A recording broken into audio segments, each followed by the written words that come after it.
I don't remember why our form dates didn't transfer, but yeah, it was probably late 2006. How do you balance all your responsibilities with your family, edge gamers, your work? What is your passion for gaming, and where do you find yourself playing nowadays? Balancing time, it's not easy, especially when you have two kids.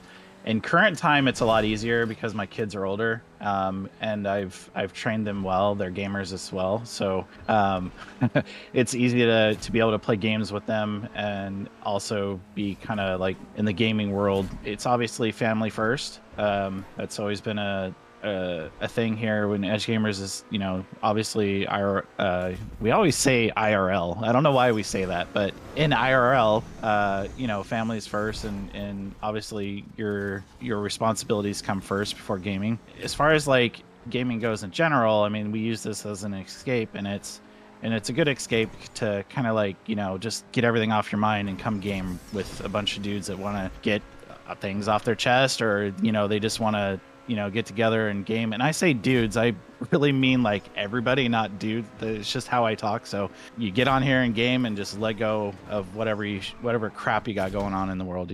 Absolutely. You say you won't go too much into your children and everything. What games do you play with your children, or what games do you guys feel like you play the most out of? We play Raft, play Minecraft together. I'm not a Roblox person. My daughter and my son like it, but Roblox in general is a very scary place for kids. You see a lot of videos on there, so we regulate that pretty heavily. We only allow them to play certain games on Roblox, and then we even go back to as far as playing console games like Mario Kart and all that stuff. My wife really loves Mario Kart and those type of games.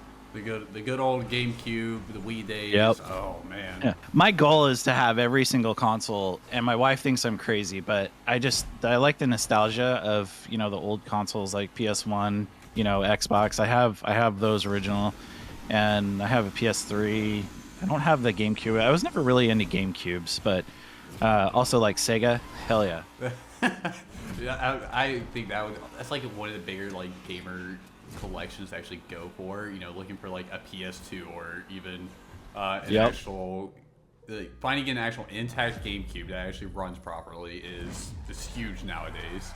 Yeah, it's crazy how expensive they are too. Uh, Because they're not cheap. no, it's not, but it's definitely something that you work towards in the future to make a massive game room.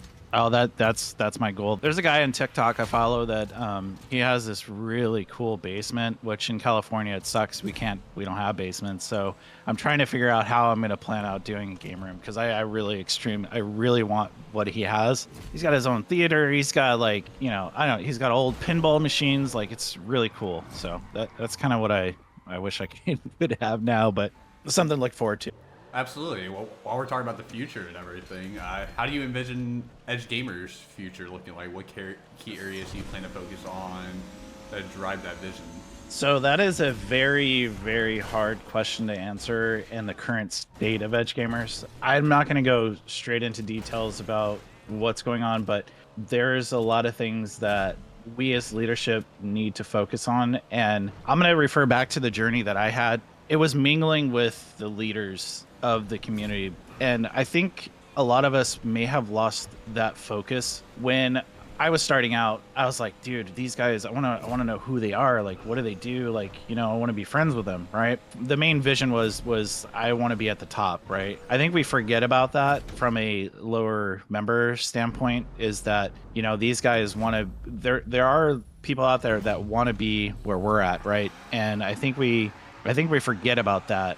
That's what I want to focus back on. I want to kind of try to get back to that. And that means us being more involved within the community itself. I think we lost track of that. And that's kind of my focus. That's what I'm going to focus on, trying to push our leaders to remember.